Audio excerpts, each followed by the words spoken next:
Je voudrais remercier évidemment le CUM pour cette occasion de venir présenter cette plateforme de publicité qui nous est chère, qui est souvent décriée.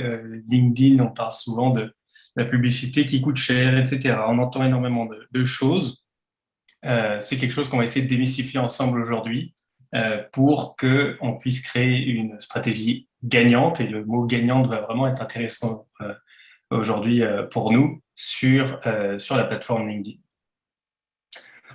Juste avant de rentrer là-dedans, je voudrais vous parler de Click et Mortar et de qui finalement nous sommes pour bien vous compreniez le contexte. Donc l'agence Click et Mortar et moi-même avons pour mission aujourd'hui d'accompagner le maximum d'entreprises québécoises, notamment sur ce secteur-là, à devenir leur leader mondial, leur leader en tout cas sur leur secteur d'activité et comment via des canaux numériques aujourd'hui qui sont très prisés et qui ont besoin de croissance.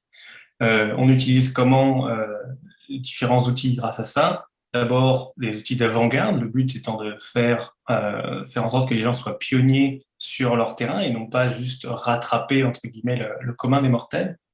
Et puis par la pédagogie. Notre but, c'est pas faire, de faire tout pour tout le monde, c'est de faire en sorte d'enseigner, que les personnes puissent s'approprier les connaissances elles-mêmes et qu'au final, elles soient capables de prendre en main leur propre stratégie numérique in fine. Comment on fait ça? On fait quand même ça grâce à une belle équipe qu'on s'appelle d'Étoiles. Qui sont ces personnes? Et d'ailleurs, l'équipe a déjà pas mal grandi ces derniers temps, malgré, euh, malgré cette slide-là. On est une bande de jeunes, on est une bande de jeunes actifs qui sommes nés dans les internets. Tout ça pour dire que on aime travailler dans le numérique, c'est quelque chose qui nous parle instinctivement, et donc le marketing sur le web en général est vraiment quelque chose qui nous passionne tous. Je vous fais un petit coucou par ici. Donc moi, spécialiste en marketing numérique, ça fait plusieurs années que je travaille sur différents outils, différents objets du marketing, que ce soit faire revenir des gens sur une plateforme pour les faire réacheter, donc grâce à de l'email marketing par exemple, faire en sorte d'acquérir des nouvelles personnes, des nouveaux leads pour faire en sorte qu'ils achètent des appartements. Énormément d'autres exemples que je pourrais vous citer, mais ce n'est pas l'objet de la discussion aujourd'hui. On a aussi hop, on a aussi plusieurs clients qui nous accompagnent et que nous accompagnons aussi en partenaire. Euh, Comme je vous l'ai dit, des petites entreprises, ça va de l'entreprise qui veut vendre des biscuits sur Internet, qui commence l'embryon et on va développer avec lui une stratégie entièrement numérisée jusqu'au bout et jusqu'au lancement en fait de son entreprise dès le départ. Puis on communique aussi avec des grosses entreprises déjà bien établies, des acteurs traditionnels québécois qui veulent faire cette transformation numérique-là avec nous. Voilà, assez parlé de nous. Je vais vous parler de LinkedIn Ads évidemment et comment développer cette stratégie gagnante. Développer une stratégie pour LinkedIn Ads aujourd'hui, tout le monde peut le faire. Je casse un petit peu les barrières. Aujourd'hui, vous pouvez créer votre page entreprise, créer votre compte LinkedIn Ads, Campaign Manager, et puis mettre quelques dollars, mettre votre carte de crédit, puis lancer une campagne. C'est à la portée de tous de lancer une campagne. Et c'est pour ça que je remets l'accent sur le mot gagnant, parce que développer une stratégie, c'est intéressant. Développer une stratégie qui est probante et qui va vous amener des résultats intéressants, c'est une autre paire de manches. Pour justement parler de ce contexte-là, je voudrais vous faire un petit quiz pour vous poser un peu les questions, vous mettre en contexte de situations qui gagneraient à faire de la publicité sur LinkedIn ou non, dans le sens où on va essayer de comprendre ensemble pourquoi ne pas faire de la publicité sur LinkedIn et pourquoi faire de la publicité sur LinkedIn à l'inverse. Donc, je vous laisse faire ce petit quiz-là qui vient d'apparaître sur votre écran.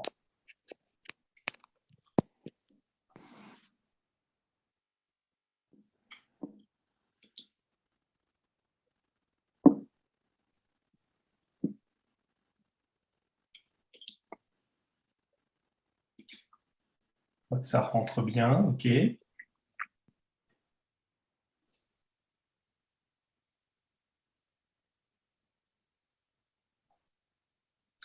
vois qu'il y a des bons instincts.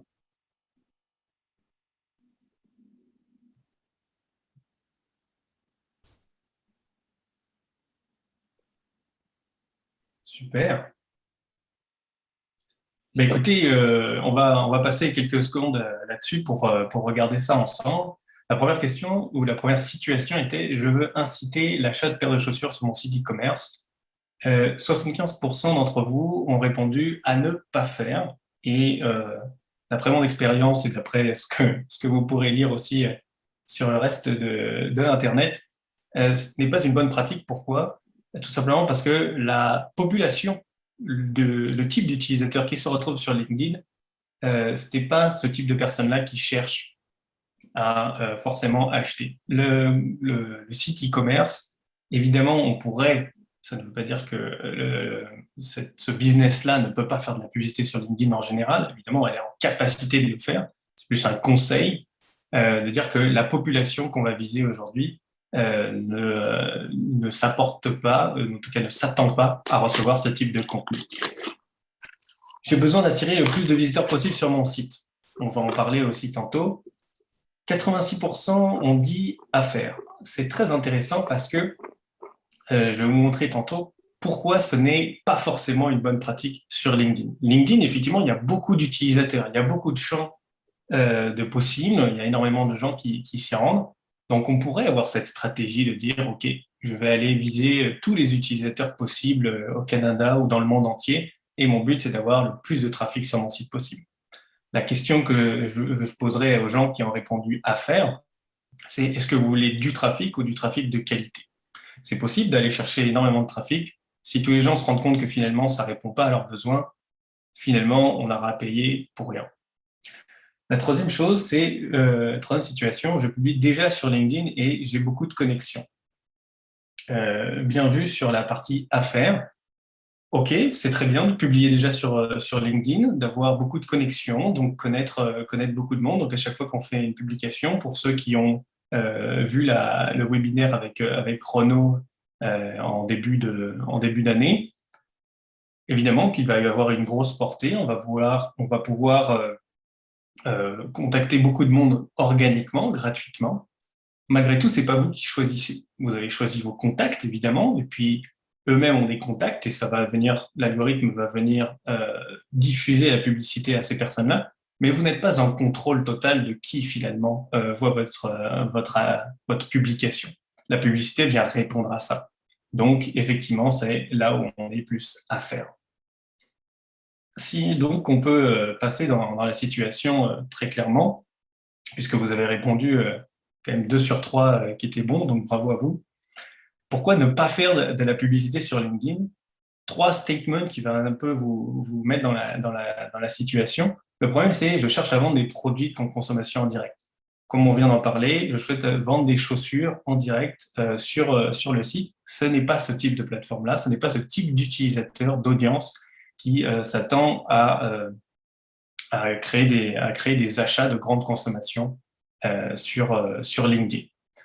Par contre, cette entreprise de chaussures qui souhaite vendre, elle peut utiliser la publicité LinkedIn pour d'autres raisons, pour mettre en avant les employés, pour mettre en avant des nouveaux postes, pour recruter, pour montrer à quel point ils utilisent des systèmes d'innovation, pour chercher du financement, etc. Ça ne veut pas dire qu'elle n'a aucun intérêt à utiliser LinkedIn, c'est juste pour ce principe-là de vendre en direct, ce n'est pas la bonne plateforme. Le deuxième statement, c'est « je souhaite toucher une large population à moindre coût ». Ça, c'est une des situations qui était la plus difficile à jauger. LinkedIn, et on va le voir tantôt, est une plateforme qui a un ciblage, une capacité de ciblage d'audience très, très précis, plus précis que les autres plateformes publicitaires. Et c'est pour ça que toucher une large population, finalement, on pourrait le faire, mais pour quel intérêt et surtout pour quel coût? La partie à moindre coût a vraiment son sens ici parce que on a entendu souvent, j'entends souvent en tout cas de gens qui me disent mais oui, LinkedIn Ads, ça coûte beaucoup plus cher que les autres. Ça peut coûter plus cher, mais l'intérêt n'est pas dans est-ce que ça coûte plus cher, est-ce que ça donne plutôt des résultats qui sont finalement récompensants de cette dépense-là. Et là, moi, je réponds oui, dans le sens où si on est prêt à mettre un investissement nécessaire dans cette plateforme-là, on peut avoir des retombées qui finalement sont beaucoup plus rentables que sur d'autres plateformes. La troisième situation où entre guillemets, on ne recommande pas de faire de la publicité sur LinkedIn, c'est je n'ai pas prévu de communiquer autrement que par ces publicités. Vous voyez la petite icône ici, c'est le principe du highway, de l'autoroute. Donc, on se dit, je veux développer une stratégie très rapide, je veux de l'argent à court terme, je me lance, je crée une publicité, puis j'envoie. Je viens de créer ma page compagnie, il y a 9 abonnés, on y va. Ça, c'est une stratégie qui peut marcher. Je n'ai pas la science infuse, ça peut marcher. Sauf que le jour où vous décidez de couper cette information-là, de couper cette campagne-là, puisque vous avez décidé de réattribuer ce budget à d'autres champs, eh bien, cette stratégie court terme, finalement, s'effondre aussi à court terme. C'est-à-dire que le bouche à oreille, ce sera fait à court terme, votre capacité à générer du trafic sur le site selon les objectifs que vous aurez choisis eh bien, va d'un coup chuter. Et donc, si finalement la stratégie publicitaire, et c'est vrai pas que sur LinkedIn, pour la stratégie publicitaire en ligne en général, si vous n'avez pas ce socle organique de choses, de contenu, de trafic sur votre site qui viennent tout seul via le référencement organique, etc., qui est là comme votre base, et bien finalement la publicité elle-même va ne faire que mettre un pansement finalement sur un problème que vous avez déjà. Et donc le jour où vous retirez le pansement, ben, ça continue à saigner. Sur une note plus positive, pourquoi faire de la publicité sur LinkedIn? C'est pour ça aussi qu'on est là. J'espère que vous n'êtes pas trop reconnu dans les 3 statements que je viens de montrer. J'espère que vous allez plus vous reconnaître dans ces 3-là. Le premier, c'est je cherche à générer des leads pour mon activité. Un lead, c'est quelqu'un qui montre un certain intérêt. C'est pas forcément quelqu'un qui a acheté justement des chaussures. C'est plutôt, on va être plus axé évidemment sur l'aspect B2B de la chose, et c'est pour ça que LinkedIn a vraiment un intérêt pour ce secteur-là. On va essayer de faire en sorte que les gens montrent un certain intérêt, s'engagent auprès de nous, pour qu'ensuite, sur d'autres canaux, que ce soit en ligne, sur notre site web, ou hors ligne, via téléphone, via email, etc., qu'on soit capable de générer ensuite une conversion, entre guillemets, on va dire une vente d'un produit ou d'un service. Le deuxième statement, c'est je souhaite me faire connaître d'un segment de population précis et suis prêt à y allouer un investissement publicitaire. Donc là, je fais vraiment le contrario avec les statements de tantôt. On souhaite, si vous êtes dans une situation où vous connaissez un petit peu près votre audience, la personne type, finalement, le persona qui serait vraiment le plus intéressant pour vous, eh bien, LinkedIn peut vraiment vous aider à la trouver, cette personne-là. Et évidemment, il faut être conscient qu'un investissement publicitaire, ce n'est pas quelque chose à considérer à la légère. Un investissement publicitaire, que ce soit sur LinkedIn ou sur n'importe quelle autre plateforme, finalement, c'est quelque chose qu'il faut considérer dans un budget marketing global, donc le voir évidemment comme un investissement et non pas une dépense d'argent pour essayer un jour d'avoir des retombées. Et le troisième point, c'est je cherche à atteindre plus de sites pertinents grâce ou avec mon contenu organique. On parle d'une personne qui a déjà du contenu sur LinkedIn, qui a déjà du contenu sur son site, qui travaille déjà organiquement son image de marque, etc. et qui va vouloir juste étendre un petit peu son scope, essayer d'aller chercher plus de gens, peut-être des gens un peu plus précisément qu'elle ne peut le faire aujourd'hui, avec ce contenu-là ou avec un contenu différent, mais elle a déjà une base organique qui lui permet de soutenir son activité. Voilà un petit peu pourquoi faire de la publicité sur LinkedIn. Pour vous montrer un petit peu tout ça, parce que maintenant qu'on est dans le contexte, je vais vous montrer un petit exemple de campagne qu'on a réalisé avec un de nos clients il y a quelques mois et les derniers succès qui vont, j'espère, vous inspirer à faire de même.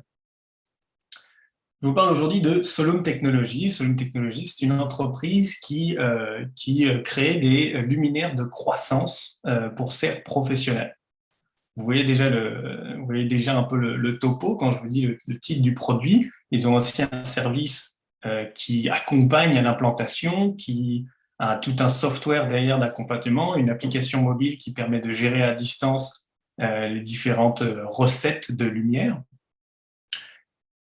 Vous l'aurez compris, c'est un marché B2B très, très niché. Très peu de sériculteurs peuvent se permettre d'avoir un appareil de haute technologie pour son activité. Sur ce terrain-là aussi, de lumière de croissance, pour ceux qui ne le savent pas dans ce marché, il y a déjà des gros acteurs traditionnels. Je pense à notamment Philips qui crée des lumières, ça vous les connaissez déjà, qui crée des lampes. Eh bien, ils ont une filiale, c'est un gros conglomérat multinational, ils ont une filiale agriculture par laquelle ils créent des lumières de croissance déjà, et donc ils ont une réputation mondiale sur ce sujet-là. Les clients aujourd'hui de Solum Technologies sont nationaux pour des raisons physiques, on va dire, en Ontario et au Québec, parce que l'entreprise se trouve au Québec, et donc pour un meilleur accompagnement de ses clients, on va rester sur le territoire national. Mais les investisseurs, eux, peuvent venir de partout dans le monde. Et c'est d'ailleurs l'objectif de ces campagnes-là. Aujourd'hui, Solum Technologies n'a pas de problème, et je le dis entre côtes parce qu'évidemment, c'est toujours quelque chose qui se discute, mais il n'a pas de problème pour attirer de nouveaux clients. Aujourd'hui, son agenda est booké jusqu'en 2022. Donc, aujourd'hui, l'intérêt, ce n'est pas pour nous d'accompagner Solum Technologies pour acquérir de nouveaux clients, forcément, avec de la publicité, comme je vous l'ai dit, et publicité pour objectif, une capacité plus court terme qu'autre chose, c'est d'attirer des nouveaux investisseurs. Ces nouveaux investisseurs-là, une fois qu'on leur a attiré leur attention, on va vouloir rester dans le processus de décision. Et on va voir d'ailleurs le tunnel de conversion juste après, pour faire en sorte qu'on reste top of mind dans leur tête, d'après le principe d'investissement. Une firme d'investissement et une personne qui travaille dans ces firmes-là, c'est un processus décisionnel évidemment assez long. Ce n'est pas justement acheter une paire de chaussures. Et donc, on a besoin de rester dans sa mémoire pour l'accompagner, entre guillemets, dans son choix. La méthodologie qu'on a utilisée ici est une méthodologie un peu nouvelle, en tout cas non conventionnelle, pour aller chercher ces investisseurs-là. La version traditionnelle, c'est le tunnel de conversion classique. On va chercher une audience qu'on pense qui correspond à ce qu'on cherche. On vient les faire engager. Puis après, on personnalise le contenu avec eux pour faire en sorte qu'ils viennent encore plus engagés avec nous, voire convertir, donc c'est-à-dire nous contactent. Et évidemment, le troisième, c'est de faire en sorte qu'ils nous contactent en direct. Ça, c'est la version pyramide inversée. On va chercher un pool de personnes, puis on fait en sorte d'affiner cette audience au fur et à mesure. Dans la méthode de Count-Based Marketing, ou ABM, on va faire de l'inverse. Aujourd'hui, Solum Technologies sait exactement, peut nommer quasiment les personnes avec qui elle veut travailler en termes d'investissement. Donc, pourquoi aller chercher 1 million de personnes et faire en sorte qu'on affine le tunnel au fur et à mesure si on sait déjà finalement avec qui on travaille, avec qui on souhaite travailler. Donc, on va identifier ces personnes-là, et puis on va essayer de comprendre qui sont les acteurs à l'intérieur de ces firmes d'investissement qui ont les capacités de prendre des décisions. Ces personnes-là, quels sont leurs comportements sur le numérique, notamment sur LinkedIn, quel type de contenu elles consomment, etc., pour faire en sorte de personnaliser, nous, notre contenu, pour avoir de la publicité qui leur parle et donc de les faire engager. La partie land and expand, c'est de faire en sorte que ces personnes-là, finalement, parlent de nous et fassent en sorte que leur propre réseau fasse le reste pour, à la fin, finalement, ouvrir le tunnel, mais seulement à la fin. Grâce à cette méthodologie-là, on a développé plusieurs messages pour parler à ces investisseurs-là. La première thématique, c'est vraiment l'aspect innovation / clean tech, qui est un buzzword qui parle beaucoup à des firmes d'investissement spécialisées dans les nouvelles technologies. Donc, on a essayé de montrer par nos messages sur LinkedIn à quel point l'innovation était importante, à quel point les technologies d'avant-garde étaient utilisées chez Solum Technologies pour prouver que l'investissement dans cette entreprise permettrait de développer cette innovation-là, cet esprit-là.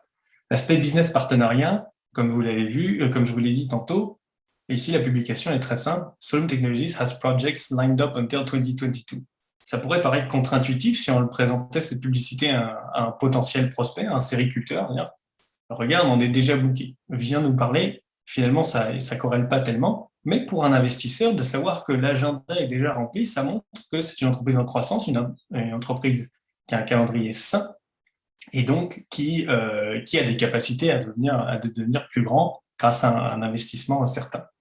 Puis le troisième volet, c'est l'aspect actualité, étude de cas, de prouver à ces acteurs des firmes d'investissement que la technologie, que le service de Solom Technologies vraiment prouve sur le terrain ses capacités, notamment au niveau du rendement, des retours sur investissement que les sériculteurs auraient pu faire. Grâce à ces trois grandes lignes de message, et il y en avait d'autres, on a réussi à avoir plusieurs bons coups, quelques résultats, notamment la visibilité de la marque auprès des bonnes personnes. Comme je vous parle du statement qu'on a fait tantôt, on ne voulait pas toucher le maximum de personnes à moindre coût, on voulait toucher les personnes décisionnaires à l'intérieur des fonds d'investissement, donc des private equity, etc. Et c'est ce qu'on a réussi à faire, on va le voir sur LinkedIn tantôt, qu'on a réussi à toucher et à faire engager des directeurs, des PDG, des VP et autres cadres dans ces firmes d'investissement-là. Le bouche à oreille aussi, on a réussi à générer de la visibilité hors ligne. Alors ça, on ne va pas prendre le crédit exactement de LinkedIn Ads exactement, puisque c'est quelque chose d'une stratégie globale. On n'a pas fait activer que LinkedIn comme canal numérique. Mais cette visibilité-là, ces posts qu'on a pu faire, ces contenus sponsorisés qu'on a pu publier, eh bien, ont généré de la communication, notamment, on l'a vu, par exemple, avec des firmes d'investissement en Ontario qui ne connaissaient pas forcément le PDG Louis Brun, qui a une reconnaissance, qui a sa marque personnelle, on va dire, assez reconnue au Québec, bien qu'il s'est fait contacter par des Ontariens, si je puis dire, pour discuter de ce projet-là. Ils étaient curieux de comprendre qui était Louis Brun et qu'est-ce que c'était que cette entreprise de technologie. Et puis le troisième bébé qui est sorti de ça, c'est l'aspect recrutement. On sait que LinkedIn est une plateforme de recrutement assez grosse. Eh bien, on a réussi à générer de l'intérêt, notamment auprès de jeunes diplômés en technologie, en TI, mais aussi des spécialistes agronomes qui trouvaient un intérêt à venir nous accompagner, qui se relataient à notre image de marque et donc souhaitaient accompagner à développer le produit encore plus loin. Donc ça, c'est les trois grands bons coups qui vous prouvent, qui viennent vous montrer à quel point les campagnes LinkedIn Ads sont capables de vous générer des résultats. Je ne vous parle pas de dépenser $1 sur LinkedIn Ads pour recevoir une vente d'une paire de chaussures à $10. Je vous parle d'un investissement global qui va donner des résultats globaux. Ça, c'était pour la success story. Maintenant, ensemble, on va rentrer encore plus dans le sujet pour lancer une campagne de recrutement pour Click et Mortar. On va faire un exemple ensemble. Et en soi, on va faire le parallèle avec la théorie pour vous montrer les différents aspects. Donc, pour mettre le petit contexte, disons que Click et Mortar veut lancer une campagne de recrutement. On sait que Click et Mortar est une agence de marketing numérique, entreprise de moins de 5 ans. On a besoin de faire notre place sur un marché très compétitif sur l'île de Montréal. Il y a aussi, en termes de recrutement, plus d'offres que de demandes. Donc, c'est assez difficile de recruter exactement qui l'en souhaite parce qu'ils sont attirés par beaucoup d'autres acteurs. Et du coup, notre objectif ici, notre objectif principal, c'est d'attirer des spécialistes. Donc, des gens qui, comme moi, ont déjà plusieurs années d'expérience, qui vont pouvoir rentrer dans les chaussures de Click et Mortar et déjà activer des choses pour nous aider à remplir les capacités et le carnet de clients.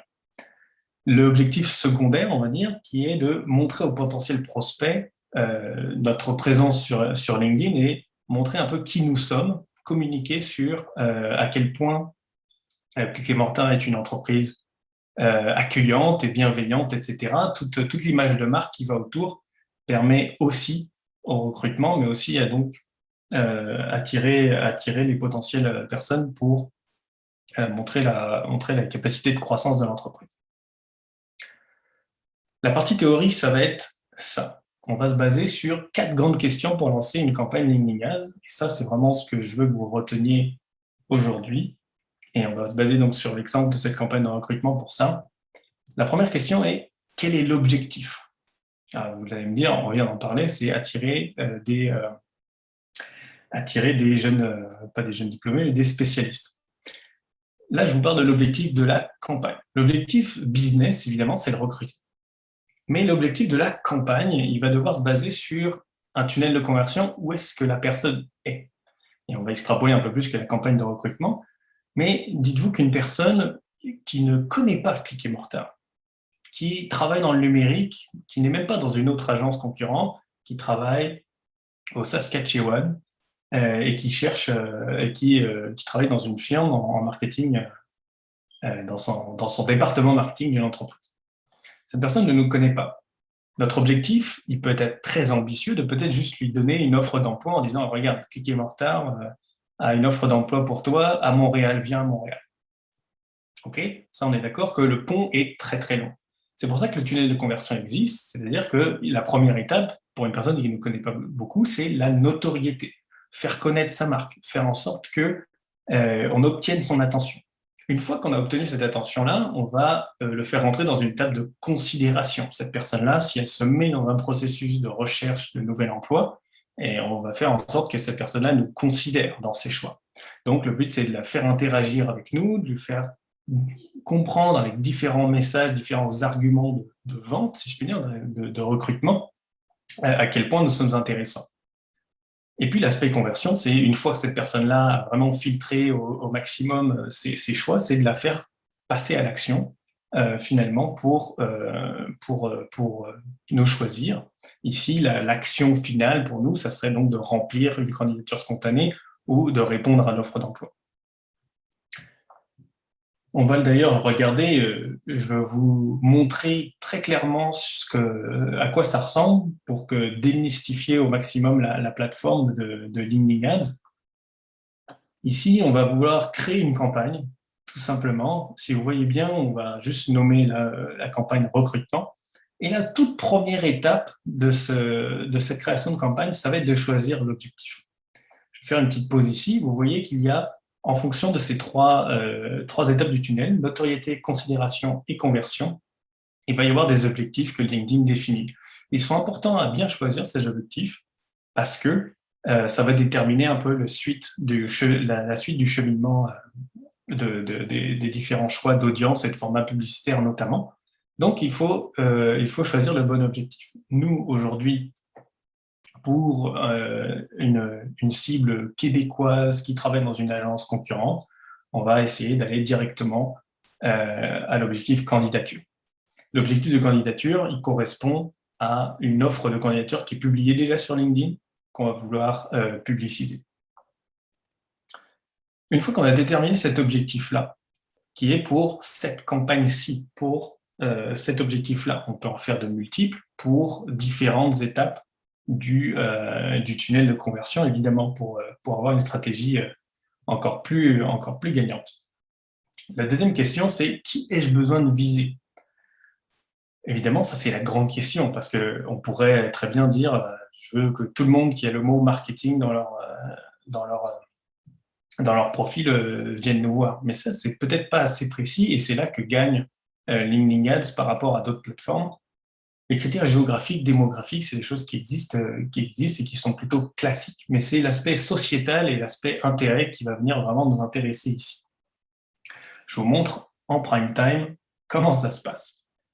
Donc, on a choisi notre objectif candidat.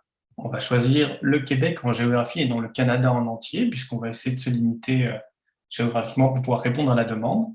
On va faire en sorte que les audiences aient un profil français d'abord pour pouvoir faire des campagnes écrites en français. On pourra en faire une ensuite pour des campagnes avec des profils anglais. Vous voyez ici qu'ensuite, on va aller chercher, là le plus intéressant, les différentes audiences par expérience professionnelle. Je suis allé chercher donc des gens qui avaient comme fonction actuelle le type marketing. J'ai vu aussi qu'il y avait médias et communication qui peut se combiner là. Donc, je suis allé les sélectionner. Dans un lien logique pour raffiner cette audience, je suis allé aussi chercher les personnes qui, parmi ces fonctions marketing et médias communication, ont aussi 3 à 6 ans d'expérience, parce que justement, on cherche des personnes déjà spécialisées, pas forcément des jeunes diplômés. La troisième partie de cette audience-là qu'il faut ne pas prendre avec des pincettes, c'est la partie exclusion. C'est facile de dire, OK, qui on veut, mais c'est aussi important de se poser la question de qui on ne veut pas. Là, pour l'exemple, la réflexion est toute simple. On ne veut pas faire de la publicité aux gens qui ont déjà, qui travaillent actuellement à Click et Mortar ou qui ont déjà travaillé chez Click et Mortar, par exemple. Donc, on va venir les exclure. Ça, c'est donc qui est notre cible. Le troisième point, c'est comment les atteindre. L'important est de choisir le bon format publicitaire, de choisir le bon moment pour les contacter, ces personnes-là. Il y a différents formats pour ça. D'abord, sur le fil d'actualité, l'endroit où finalement vous passez le plus de temps sur LinkedIn, c'est le fil d'actualité, que ce soit sur mobile ou sur desktop, ou même sur tablette. Le principal type de publicité que vous voyez, c'est le image ad. Une image, un texte et puis un lien en dessous. Il y a aussi la même version, mais avec une vidéo à la place de l'image. Et puis, il y a un tout nouveau, je n'ai pas pu trouver d'exemple sur mon feed moi-même, donc je vous l'ai mis un peu à l'exemple que LinkedIn propose dans son e-book. C'est le carrousel. Je pense que c'est quelque chose que vous avez pu pouvoir expériencer sur Facebook. C'est un feature qui existe sur Facebook, mais c'est en fait une publication avec un texte et plusieurs images qui se scrollent horizontalement. Ça n'existe que sur mobile pour créer une sorte de storytelling plus complet qu'une seule image. Il y a aussi d'autres emplacements sur LinkedIn, notamment au niveau du desktop. Si vous l'avez remarqué, vous avez votre feed, puis à votre droite, il y a des petits textes, ce qu'ils appellent l'endroit Spotlight. Pour cet exemple-là, je vous montre Appnovation fait une publicité pour un profil comme le mien. Ils ont choisi une headline très simple, prêt pour votre prochaine opportunité, et un bouton suivre, point barre. La publicité était très simple à fabriquer, puis elle est venue se positionner sur mon fil d'actualité à droite. Il y a aussi le haut de page. Ça, c'est quelque chose qui est peut-être plus difficile à remarquer, mais c'est ce type de text ad qui vient finalement se mettre en avant. Alors, je ne cherche pas à acheter de maison, mais en tout cas, la publicité est venue essayer de me montrer comment faire. Et puis, il y a l'aspect de messagerie. C'est un gros module de LinkedIn Ads de LinkedIn que vous connaissez, qui est la messagerie. Eh bien, sachez qu'on peut créer des messages sponsorisés pour ce type d'endroit aussi. Pour le bien de notre campagne de recrutement à nous, on va venir en choisir un particulier. Donc, on vient de définir notre audience. Vous voyez ici, je fais un arrêt sur image. On n'a pas le choix de toutes ces opportunités-là que je viens de vous présenter, parce qu'on a choisi l'objectif candidat. Et l'objectif candidat nous permet déjà de filtrer le type d'endroit, le format publicitaire qu'on va pouvoir faire. Le single job ad, le jobs ad, c'est donc tout ce qui va se retrouver dans la section jobs quand vous recherchez un travail sur la section job de LinkedIn. Le job ad, ce qui va se retrouver dans les recommandations dans votre colonne de droite sur desktop. Le single image ad qui va être le type d'image ad comme classique dans le fil d'actualité, puis le spotlight qui va aussi se retrouver à droite avec votre profil. Je continue. Nous, ce qu'on va choisir aujourd'hui, très simplement, ça va être le single image ad, parce que c'est le plus probant par rapport au fil d'actualité, c'est celui qui va avoir le plus de visibilité possible. Ici, je vais venir désactiver le LinkedIn Audience Network. Je peux vous dire que j'espère qu'il n'y a personne qui travaille chez LinkedIn ici, parce que c'est quelque chose qu'ils n'aimeraient pas. Le LinkedIn Audience Network, qu'est-ce que c'est? C'est finalement un partenariat que LinkedIn a pu avoir avec d'autres sites web qui ne sont pas sur la plateforme LinkedIn, mais qui ont des partenariats pour faire du placement publicitaire autre part que sur leur propre site. Si on l'active, ça veut dire que notre publicité peut se retrouver éventuellement sur d'autres sites partenaires. Nous, aujourd'hui, on veut se concentrer que sur la plateforme LinkedIn pour avoir nos résultats vraiment sur cette plateforme-là. Donc, on va venir le désactiver et vous voyez qu'il me dit qu'on passe à côté de quelque chose. Évidemment, la partie la moins le fun après avoir préparé toute notre stratégie de contenu, d'objectifs, d'audience, de format publicitaire, c'est évidemment la partie budget. Et donc là, je vous montre un petit peu comment on va pouvoir qualifier un budget certain. Le budget quotidien, lui, et je fais le test pour vous en live, euh, à un minimum de 10 dollars par jour. Vous voyez qu'ici, il me dit que le budget quotidien ne peut pas être en dessous. Ça, c'est à prendre en compte dans votre stratégie. Pour un budget journalier minimum, vous faites le calcul vous-même, pour une durée de 30 jours, donc un mois, ça vous donne un certain montant. Et donc, pour faire un test, il va vous falloir donc une enveloppe d'investissement quand même certain.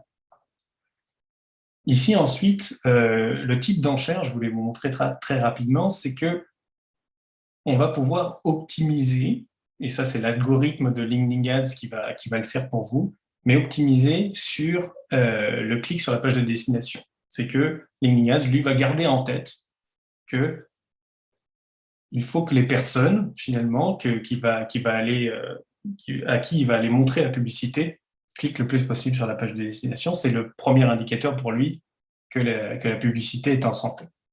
Il y a aussi la publicité, la capacité d'impression qui serait de je veux avoir le plus de gens qui le voient possible. Donc vous voyez, comme je le disais tout à l'heure, c'est possible de viser un maximum de visibilité à moindre coût, mais à quel coût, puis à quel intérêt. La quatrième et dernière question maintenant, on a défini l'objectif, on a défini les cibles, on a défini les formats et le budget à allouer. Je vais sauter une étape qui vous paraîtrait peut-être incongrue, mais je vais vous parler de l'étape, je ne vais pas vous parler de l'étape justement de création de la publicité en elle-même. On a parlé de la stratégie. Après, la publicité en elle-même, créer un texte qui va attirer du monde, créer de la publicité imagée qui va venir interpeller et engager les personnes, tout ça va dépendre de l'objectif, de quelle audience on va aller chercher, de quel format.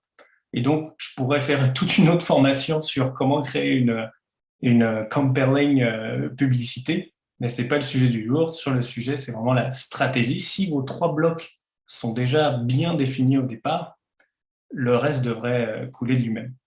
La question est donc, après qu'on ait déjà lancé, finalement, pour avoir une stratégie gagnante, c'est de savoir si elle est gagnante. On voudrait savoir si elle est vraiment gagnante. Donc, comment savoir si mes publicités fonctionnent? Pour ça, il faut comprendre les résultats et savoir les interpréter sur la plateforme. Pour ça, il y a plusieurs choses que je voudrais voir en termes théoriques avec vous. C'est d'abord de savoir distinguer un peu les données pertinentes et les données qui sont là pour faire joli. Vous avez entendu parler du mot-clé KPI, les Key Performance Indicators, ou indicateurs clés de performance en français.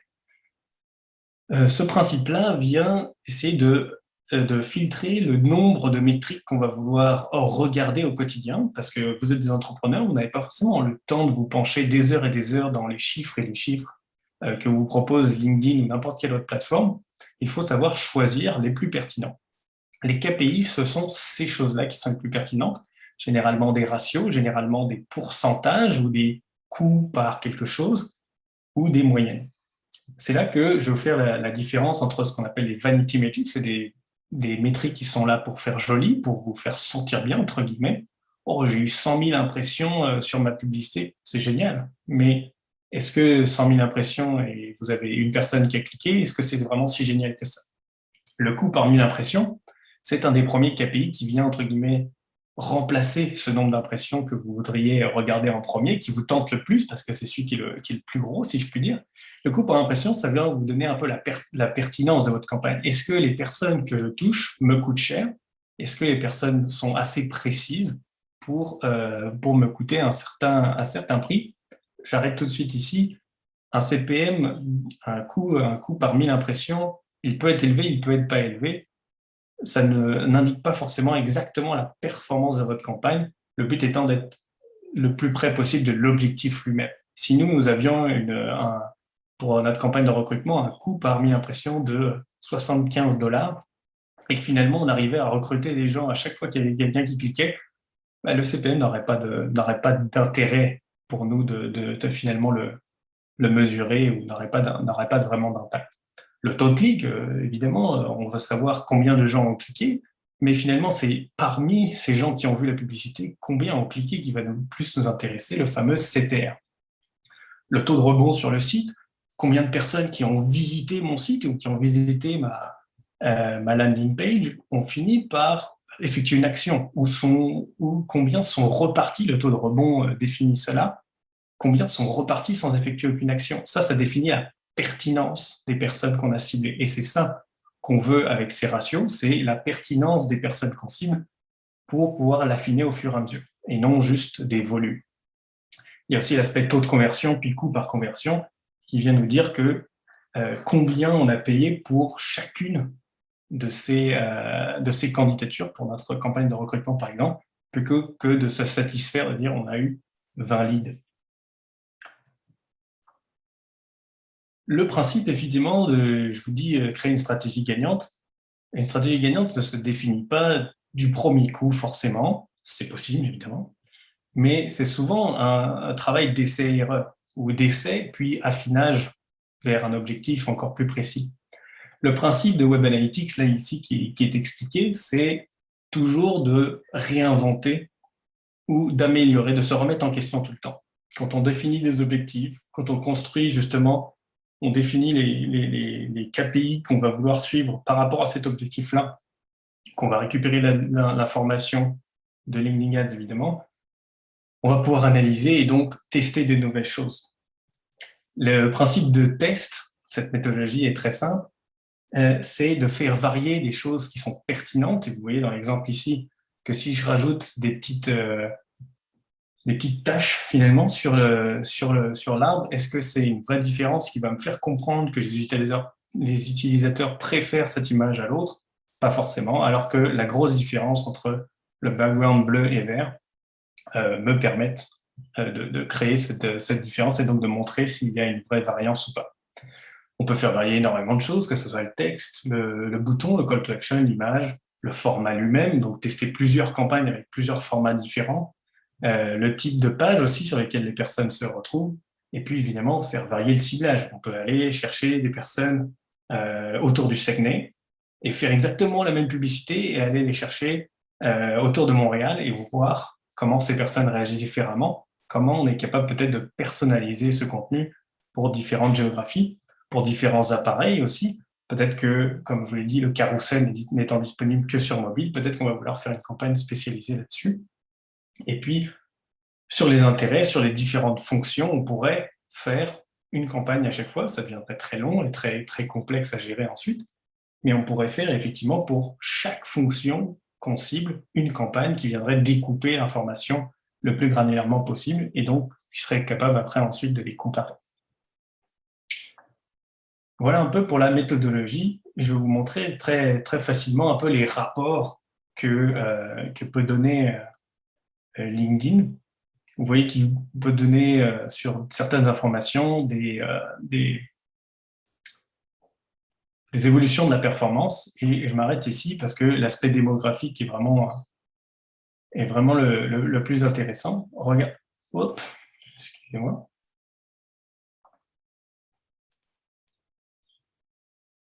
Elle est ici. On va se rendre directement là. Vous voyez ici que on a un tableau très simple qui me dit pour tel type de poste, j'ai eu tant de personnes qui ont vu ma publicité, tant de personnes qui ont cliqué sur ma publicité, et ça me donne donc un taux de clic.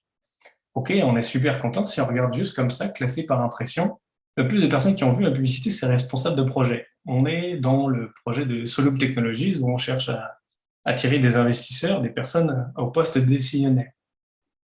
On pourrait être entre guillemets, malheureux de se dire, OK, pourquoi les responsables de projet? Est-ce que c'est vraiment cela que je ciblais? Attendez un peu de voir donc l'indicateur clé de performance. Donc, si je regarde par contre au niveau du taux de clic, et donc là, peu m'importe le nombre de personnes forcément qui ont cliqué ou qui ont vu notre publicité, on remarque que les gens les plus intéressés par nos publicités, c'est les directeurs, les membres de conseil, les PDG, les fondateurs, les cofondateurs. Là, on peut dire qu'on est satisfait de notre ciblage aujourd'hui. En gardant ce taux de clic-là, il faudrait donc augmenter ces volumes-là et enlever ceux qui exclure les personnes qu'on ne souhaite pas interagir avec. Ce qui est donc à retenir ici, c'est quelque chose que vous allez devoir deviner. entre guillemets, non, je rigole, je vais vous donner une petite cheat sheet après. C'est ce quiz numéro 2. Quelle affirmation est vraie ou fausse? J'aimerais vous entendre un peu là-dessus.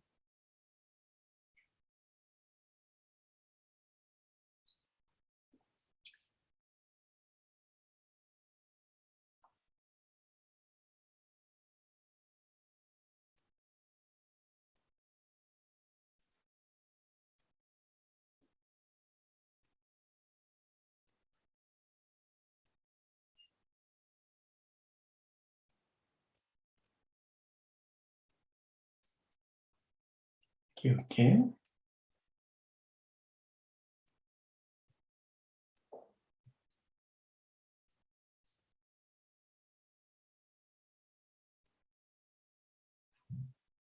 Ok, super. Mais écoutez, je vois que la plupart d'entre vous ont bien écouté, c'est super. C'est une bonne chose à savoir. La première, pour un objectif choisi, je peux sélectionner n'importe quel format de publicité. C'est effectivement faux, dans le sens où LinkedIn, lui, déjà vient vous filtrer, vous faciliter le travail finalement pour différents formats en fonction de votre objectif. Je peux créer une publicité ciblant uniquement les personnes ayant visité la page carrière de mon site web. C'est vrai. Ça, c'était quelque chose, effectivement, qui n'a pas été forcément abordé là-dessus. Sachez que le type de cible peut être des gens en fonction de leur profil sur LinkedIn, mais aussi on peut, c'est-à-dire importer de l'information dans LinkedIn, notamment grâce à un pixel qui viendrait capter de l'information sur votre site web. Et donc, on pourrait dire toutes les personnes qui ont visité la page carrière de mon site, je voudrais leur faire une publicité spécifique à elles et envoyer l'information à LinkedIn. C'est quelque chose qui existe aujourd'hui. La troisième et dernière question, c'est pour obtenir des meilleurs résultats, je change l'objectif de ma campagne en cours. Ça aussi, je vois qu'il y a pas mal de vrais et aussi pas mal de faux. C'est quelque chose qui c'est ni vrai ni faux, mais c'est principalement faux. Pourquoi? Parce que le principe de tester quelque chose pour voir si ça marche, c'est de le comparer à quelque chose. Si aujourd'hui, vous remarquez que votre campagne, qui a un objectif certain, ne fonctionne pas, le fait de changer l'objectif de cette campagne peut avoir un effet positif, mais est-ce que vous saurez que c'est ce changement d'objectif-là qui a changé ou pas? Pas forcément. Donc, l'autre chose qui serait ici, ça serait plutôt de venir créer une nouvelle campagne parallèle avec un différent objectif, de comparer. Le principe d'A/B testing, si vous avez déjà entendu parler, c'est d'aller chercher pour ce même type de personnes une variante significative pour comprendre si la variation fait une différence ou pas par rapport à la version initiale. Donc, merci pour vos trois réponses. Vous en faites pas, j'avais bien prévu de vous faire un petit récapitulatif ensuite. Lancer une campagne sur LinkedIn Ads, aujourd'hui, je récapitule non pas en 4 grandes questions, mais en 4 grandes étapes pour être sûr que ça serait votre takeaway à garder pour aujourd'hui. La première étape, c'est choisir son objectif. On a vu qu'il y avait trois étapes de tunnel de conversion, la notoriété, la considération, la conversion. Choisir aussi son audience. On sait qu'on peut définir énormément de critères, notamment géographiques, démographiques, le secteur d'activité de la personne, si on n'est pas sûr effectivement de quel type de personne on cherche en termes de fonction, de poste actuel, le niveau d'expérience professionnelle, le nombre d'années qu'elle a pu parcourir dans ce métier-là, et puis les centres d'intérêt. Quel groupe fait-elle partie sur LinkedIn, etc. Tout ce genre d'activité, on va pouvoir venir le filtrer. La troisième chose, c'est donc, en fonction de cet objectif et de cette audience-là, choisir le format qui va leur parler le plus. On sait que la vidéo, c'est quelque chose de très engageant, mais c'est quelque chose qui n'est pas forcément facile à fabriquer de votre côté. L'aspect messagerie, on sait que ça a un intérêt assez certain, malgré tout, pour tous les types de publicité. Est-ce que pour votre objectif de notoriété, une messagerie serait intéressante? Pas forcément. Et puis la dernière étape, une fois lancé, c'est d'analyser les performances, analyser les bonnes métriques.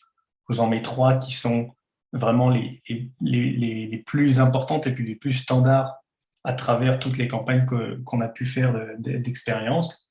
Le taux d'engagement, donc le nombre de personnes qui ont fait une action sur la publication qu'on a pu sponsoriser, le taux de rebond sur le site, le nombre de personnes qui on a réussi à amener sur le site et qui n'ont pas effectué d'action, et ensuite le taux de conversion, quelle que soit la conversion selon l'objectif choisi, le nombre de personnes qu'on a touchées, qui ont fini par convertir, nous donne un peu l'indicateur de pertinence. Voilà pour moi aujourd'hui. C'était vraiment un plaisir de vous montrer tout ça. J'espère que vous en avez plein la tête et que vous avez potentiellement des questions.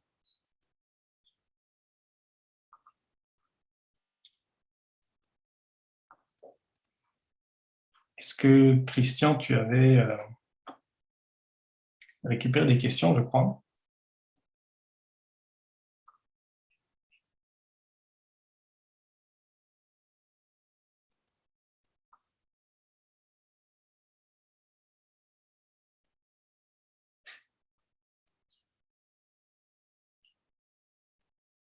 Merci pour vos gentils messages.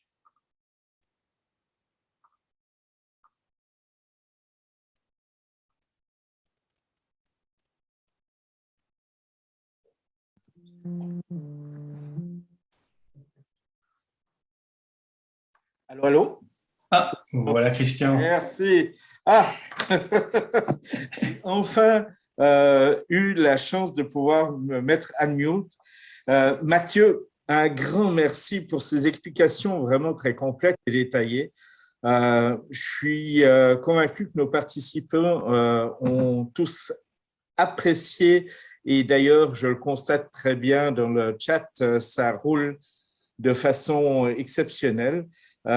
Tu viens de partager avec nous quelque chose vraiment très, très intéressant. D'ailleurs, tu l'as extrêmement bien résumé dans ta dernière slide. Je te remercie infiniment. On a encore quelques minutes, pas beaucoup, là, mais il y a beaucoup de questions. Alors, déjà, Gabriel, qui est ton associé, a déjà répondu à certaines questions. On va en prendre peut-être une ou deux, si tu es d'accord, qui sont vraiment intéressantes, d'autres qui sont très complexes. Peut-être celle de Dave qui posait la première question. Quels sont les avantages d'avoir une page LinkedIn entreprise, tenant compte que LinkedIn privilège beaucoup plus les pages individuelles, mais je sais très bien que si on veut faire une campagne, on a besoin d'une campagne, d'une page LinkedIn entreprise. Mais peux-tu juste répondre à ces éléments-là parce qu'il y a quand même des gens qui, de façon très intéressante, veulent faire de la publicité LinkedIn. Et Gabriel a bien répondu, il n'y a pas besoin d'avoir de premium, il suffit d'avoir un compte, mais il faut avoir un compte avec LinkedIn Entreprise. Peux-tu juste répondre à cet élément-là qui me semble intéressant? Oui, écoute, merci beaucoup et merci à la personne qui a posé cette question. Tu as tout à fait bien répondu à la question quasiment exhaustivement, je dirais, Christian. Mais c'est ça, c'est que on ne peut pas faire de la publicité sur LinkedIn en notre nom propre personnel. Il va falloir avoir une page entreprise qui va, elle, être le représentant de la publicité. Ça peut être des questions légales, ça peut être des questions techniques aussi côté LinkedIn. Malgré tout, c'est comme ça que ça fonctionne aujourd'hui. Il y a aussi un certain avantage, c'est que une entreprise peut communiquer et faire de la publicité, peut avoir peut payer pour faire de la publicité. Une personne peut avoir des ententes légales un peu. Il y a une sorte de zone grise là-dessus qui peut être un peu plus touchy, si je puis dire. Donc, je dirais que de toute façon, de manière naturelle, faire de la publicité de la part d'une entreprise aura plus de valeur d'un post, une publication sur votre fil d'actualité que par un profil personnel. Génial, merci. Mathieu, on va encore en prendre peut-être une. Des questions plutôt pointues. Est-ce qu'il y a un benchmark pour les KPIs par marché qu'on pourrait prendre comme référence? Je te laisse y répondre. Alors, je comprends le besoin d'avoir un peu, quand on s'est pas lancé dedans, de se dire bah, quels sont les chiffres qui sont bons, qui sont pas bons. Je suis sûr qu'il y en a qui existent, des benchmarks. Moi, je vous donnerai pas de chiffres. Pourquoi? Parce que ça varie énormément en fonction du type d'entreprise, du type de secteur, de la taille de l'entreprise, du budget qui est mis sur la plateforme. Les résultats peuvent vraiment varier. L'intérêt pour vous, et ce qu'il faut garder en tête, c'est de se dire les meilleurs résultats pour moi, c'est ceux que je vais réussir à battre chaque fois que je fais des optimisations sur ma publicité. C'est la stratégie de base que j'aurai développée. À chaque fois que je vais l'améliorer, est-ce que ces chiffres-là s'améliorent ou pas? Donc, créer votre propre benchmark, c'est ça qui va être le plus probant pour vous pour la suite. Génial. Regarde, Mathieu, il y a plein de questions. Ces questions-là vont vous être adressées. On vous demandera d'y répondre. Il y a beaucoup de questions sur des trucs, autant des trucs très simples sur les pages LinkedIn que des trucs pour réduire les coûts de campagne LinkedIn Ads. Donc, des éléments intéressants. C'est vrai que tu viens appuyer avec ton expertise vraiment tous les éléments intéressants. Vraiment, j'ai appris aussi des choses. Je te remercie parce que je connais assez bien le milieu, mais vraiment très, très bien ciblé. C'est vraiment intéressant. Écoute, c'est déjà midi et puis notre événement touche maintenant à sa fin. Alors, je voulais vraiment te remercier d'avoir accepté d'être des nôtres aujourd'hui et puis surtout partager ta super expérience, tes compétences. C'est vraiment fort apprécié. Pour tous les intervenants, on mettra à vos dispositions, bien entendu, et le PowerPoint ainsi que la vidéo. On espère que ça vous aura été très utile. Je veux encore remercier quelqu'un qui est toujours dans l'ombre et cette personne-là s'appelle Elsa Lebé, qui a une organisation hors pair et exemplaire. Mathieu pourra le prouver. D'ailleurs, notre cher Renaud l'a apprécié fortement aussi.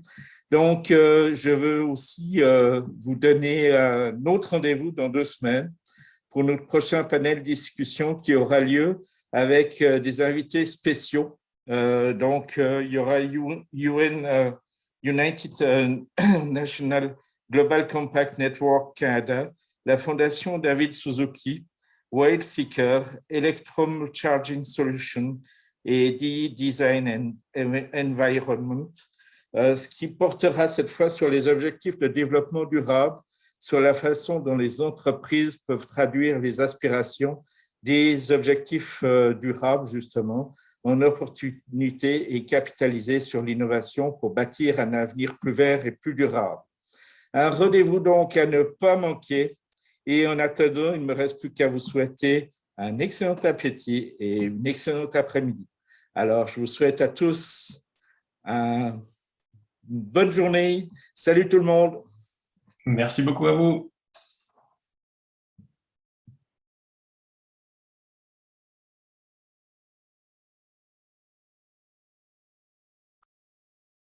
Je demanderai de les mettre dans le chat et en fonction du temps qu'il nous restera, nous les utiliserons, bien entendu, et je les poserai à Mathieu.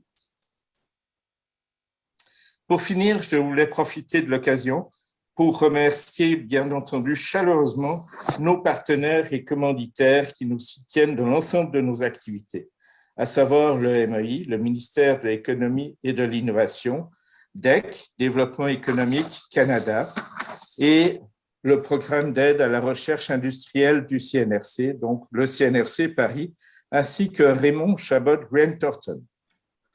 Voilà, je crois que cela fait à peu près le tour.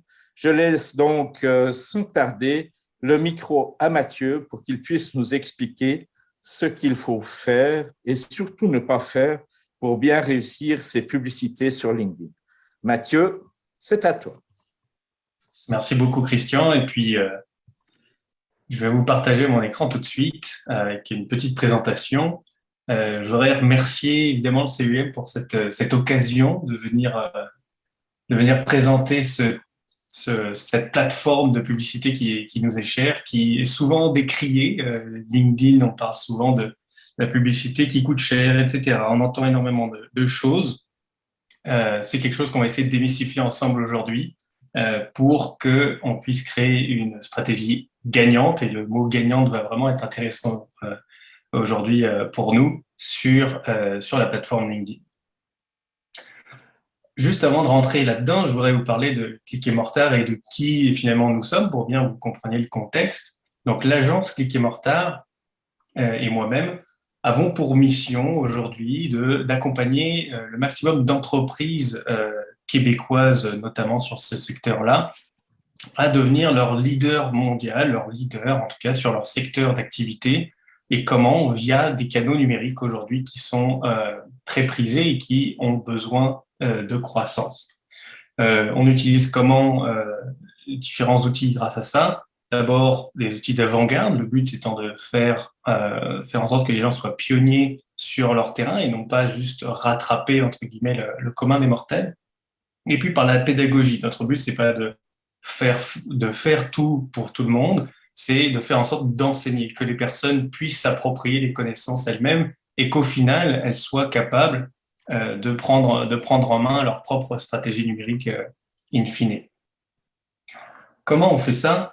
On fait quand même ça grâce à une belle équipe qu'on s'appelle d'étoiles. Qui sont ces personnes?